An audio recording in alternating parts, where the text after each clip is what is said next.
Greetings from the road. I'm following the rollback driver for the second pickup. This is the main road, which consists of switchbacks, little shoulder, if any.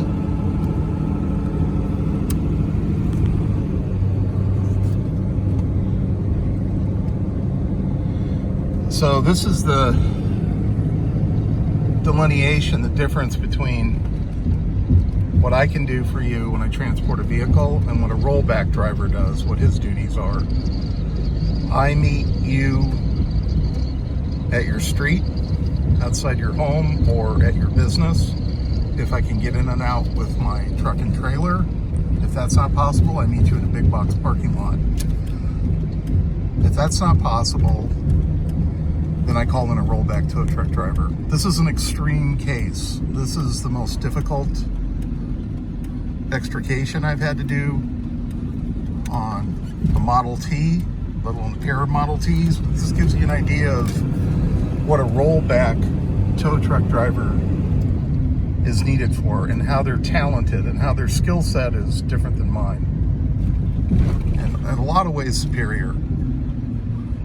Okay, so now we're getting onto this private road.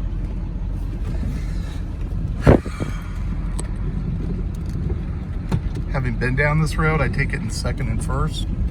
There's steep grades. And keep in mind, I'm about 22 feet. He's at least 30. So you're looking at a one-lane road.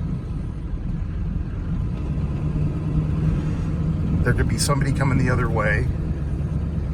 So you've got a blind curve, and hopefully nobody's speeding.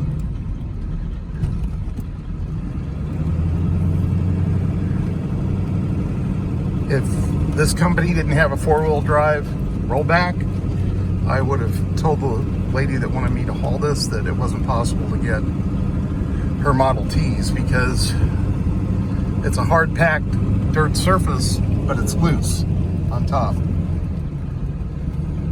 And if you're going a little bit too fast, you'll slide right down this and off the road.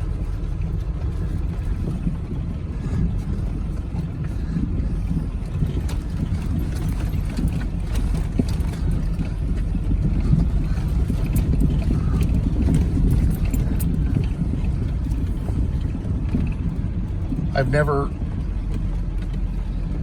been asked to do anything this remote or this difficult as far as access. And I was talking to the rollback driver. He's had a couple of jobs like this. But even for this area,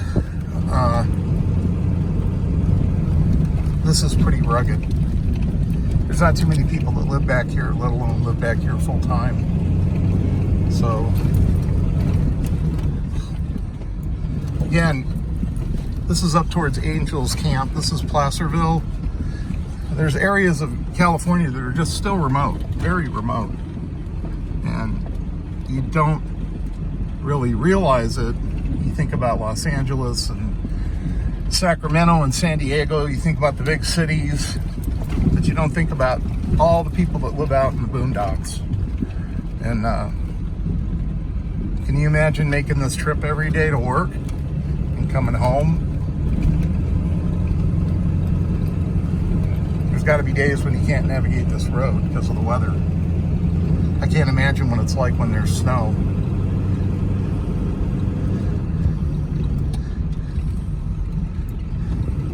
I learned coming back, you got to follow the telephone poles, because there's some of these roads that just kind of, they look like they're the main road. They're kind of deceptive. You got the footings of an old building over there.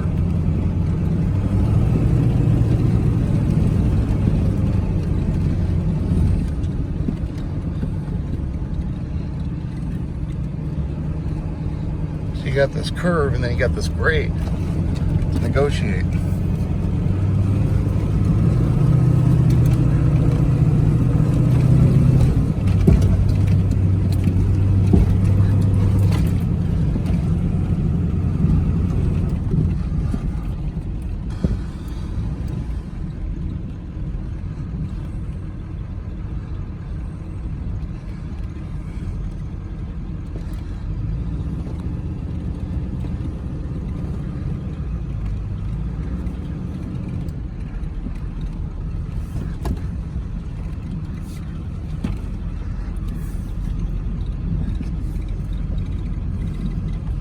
I remember Liz and John Huntington, gosh, it was 3 or 4 years ago.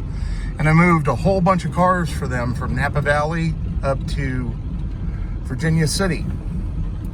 And there's a really talented young rollback driver.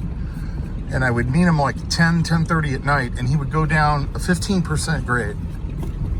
And then he would back his rollback at night. Look at the curve this guy's got to negotiate. Look at that hairpin curve.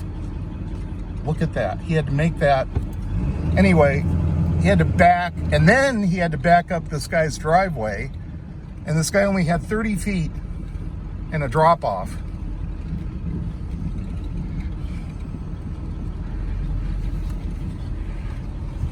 So I got to swing wide with my dually. He just made that with his rollback. I think that's the worst curve if memory serves correct. Oh, there's one more. So behind this gate, I think there's 2 or 3 lots. We're in the last stretch here. But this has, I think, the steepest grade.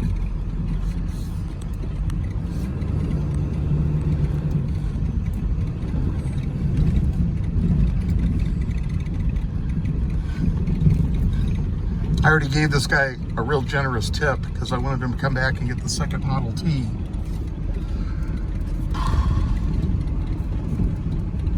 I always tip rollback drivers. Always tip for good service. It doesn't matter if it's a restaurant or if it's a rollback driver. If you ever have need of roadside assistance, these guys work really hard and often in dangerous conditions. They risk their lives by the side of the road when you have a flat tire or a dead battery or can't get your car started or you've been in an accident. And they're really underappreciated. It's a skilled trade. And they see a lot of bad things. They go out on a lot of accidents. So for him, these guys are really funny. They're all the same. Let's start taking pictures of these T's. And I'll go, get in there. I'll take a picture of you. And they're like, no. But I've never had one of these drivers that didn't really want a picture of himself with one of these old Model T's. So this is the last curve. And this is the scary part. You get this both ways. Look at this. I can't tell what the hell's coming up.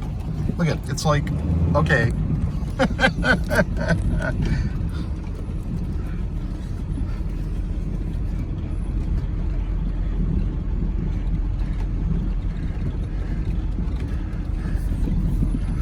So we're going to get down to the last T. I don't know how he's getting in there. I guess he's going to back into that driveway. I don't know how he can do that. Look at that. He's doing it like he's done it a million times. Look, he's already taken and backed into that.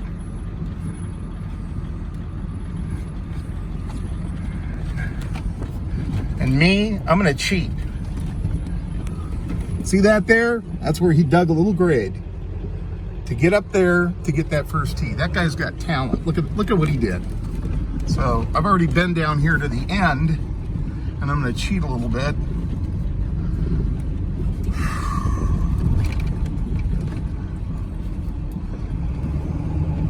Coming this way to meet him.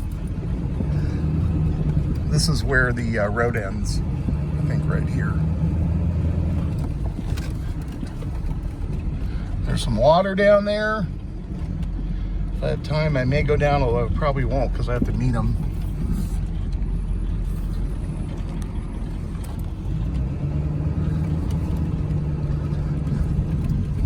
And that's it. So we're going to commence to load that other Model T. Hope everybody's having a good day. This is actually kind of fun.